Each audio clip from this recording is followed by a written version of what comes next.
Have you ever come across a quote that sends chills down your spine as if it's speaking directly to your life's journey?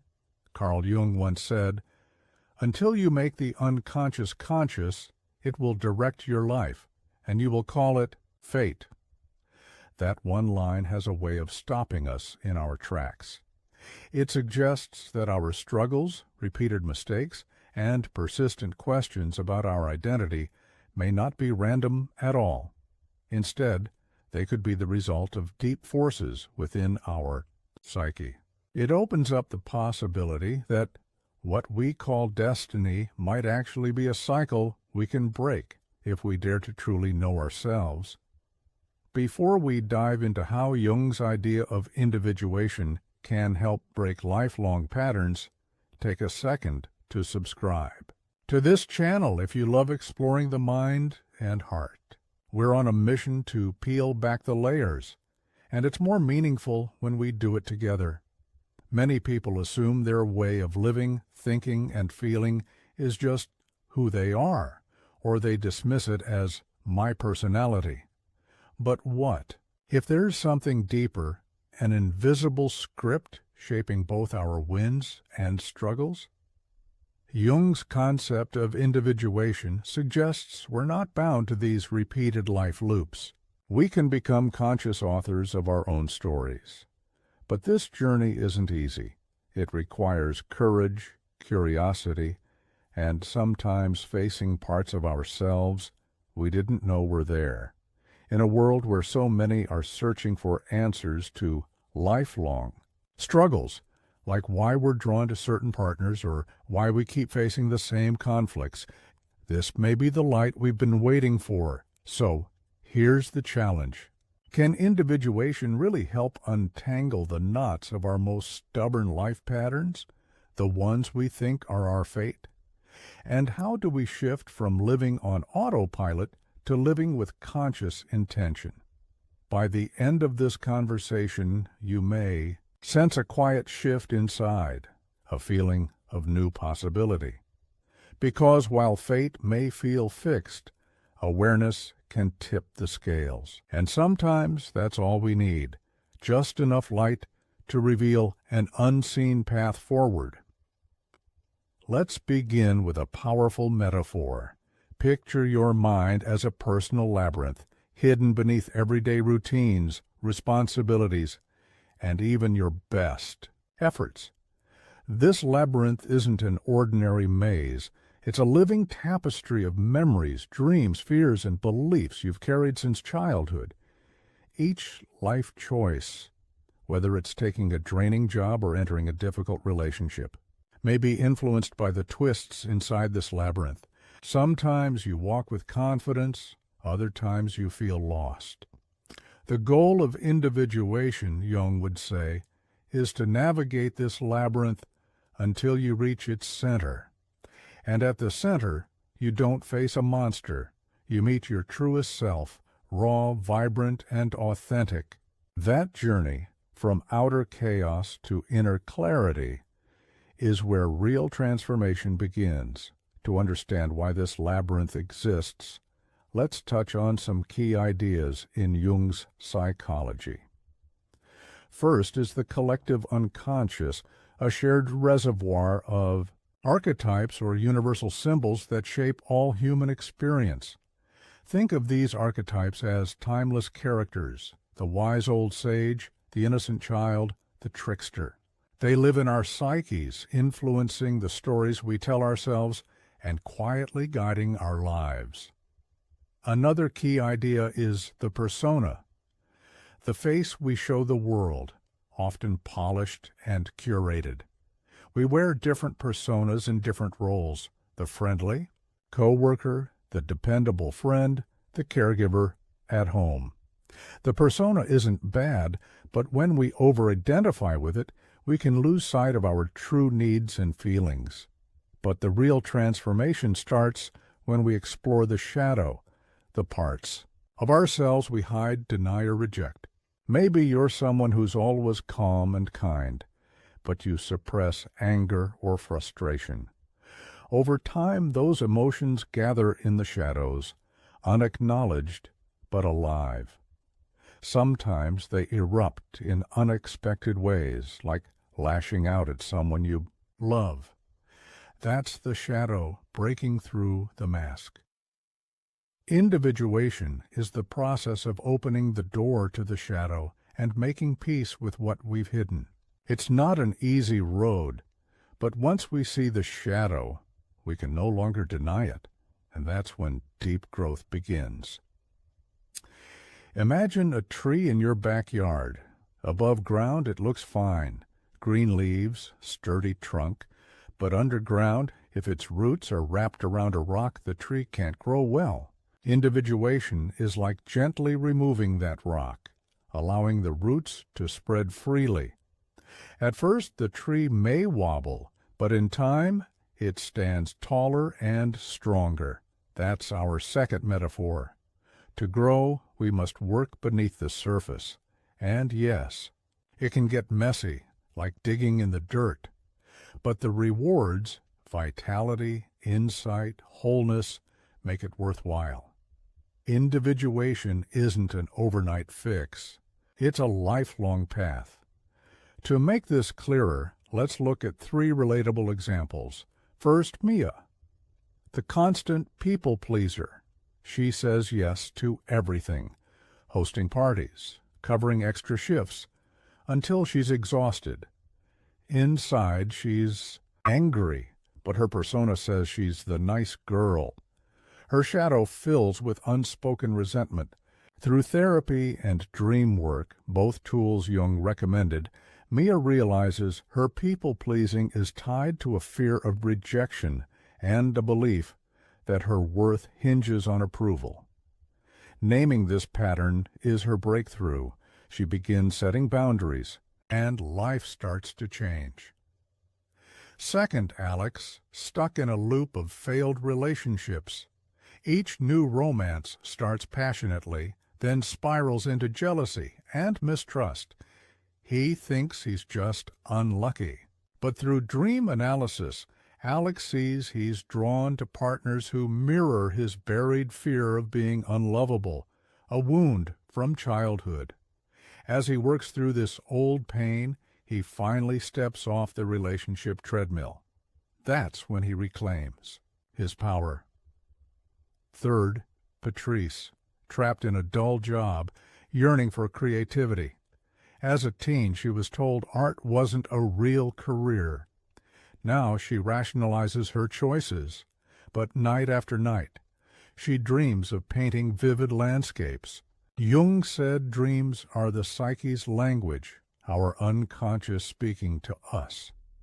Patrice starts journaling her dreams and soon sees a pattern. Her soul craves creative expression. One day she signs up for an art class. Though it's scary, each brushstroke feels like a homecoming.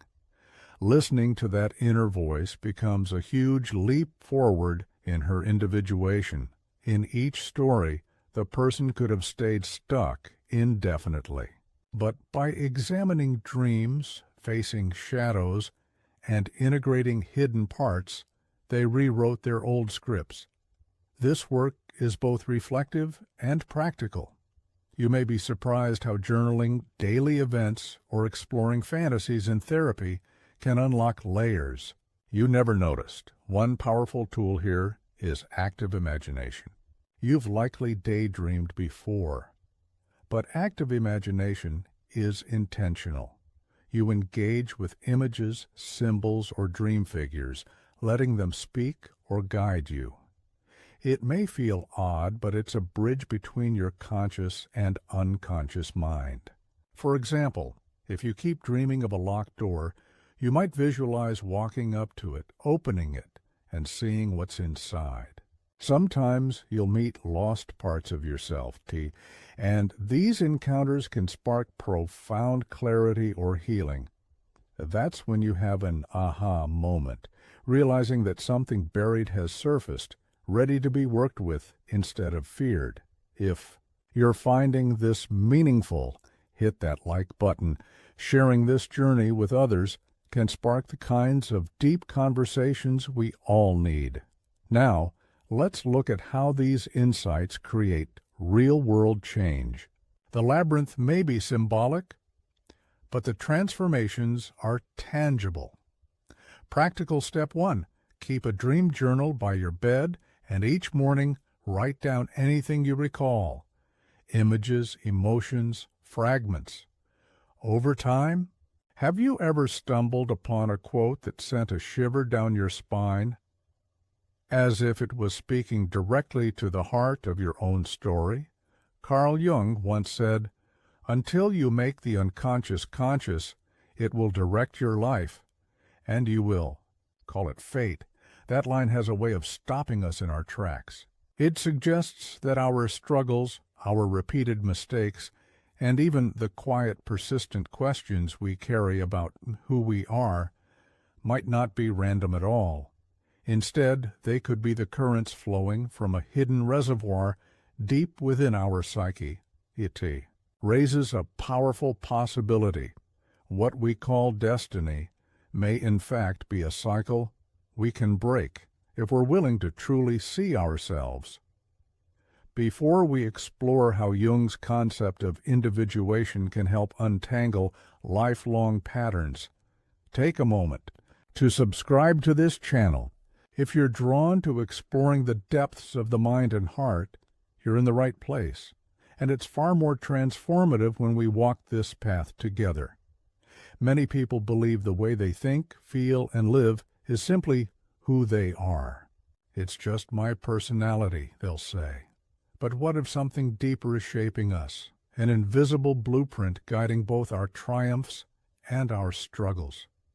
Jung's individuation process suggests we don't have to accept these repeating life patterns as unchangeable. Instead, we can become conscious creators of our own stories. Of course, this isn't easy work. Individuation takes courage, curiosity, and the willingness to confront parts of ourselves we didn't even know existed. In a world where so many of us are searching for answers, why do I keep choosing the same kind of partner? Why do I keep landing in the same conflicts? Why do I feel stuck? This might be the guiding light we've been waiting for. So here's the challenge. Can individuation really unravel the knots of our persistent patterns, the ones we think we're doomed to repeat forever? And how do we shift from an automatic existence to a deliberate, conscious one? By the end of this conversation, you might just feel a quiet shift inside, a sense of renewed possibility. Because while fate feels immovable, consciousness can tip the scales. And sometimes that's all we need, just enough light to reveal a new path forward. Imagine this metaphor. You have a labyrinth in your mind, hidden beneath your daily routines, obligations, and even your best intentions. But this labyrinth isn't just a maze. It's a living tapestry of memories, dreams, fears, and beliefs you've gathered since childhood. Each turn you take in life, whether it's picking a job you dislike or entering a rocky relationship, may be influenced by the winding corridors within this labyrinth. Jung would say, the goal of individuation is to navigate these twists and turns until you reach the center. And at the heart of the labyrinth, you don't meet a monster. You meet your most authentic self, raw, vibrant, and real. Let's unpack some foundational ideas in Jung's psychology, the collective unconscious. This is the shared pool of archetypes, universal patterns that shape us all. Think of the wise old sage, the innocent child, the trickster. They live not just in myths and stories, but in us, the persona. This is the face we present to the world, the polished version of ourselves. While it's not inherently bad when we cling to it too tightly, it can smother our true needs. The shadow. This holds the qualities we reject or disown: anger, jealousy, fear, shame. Left unacknowledged, the shadow can erupt unexpectedly, often in ways that surprise or even shock us. Individuation is the journey of opening that locked door to the shadow and gently, bravely making peace with what we find. Practical applications to begin your journey. Dream journaling. Keep a notebook by your bed. Record your dreams, no matter how fragmented. Over time, patterns will emerge, offering clues to unspoken fears, desires, or hidden strengths.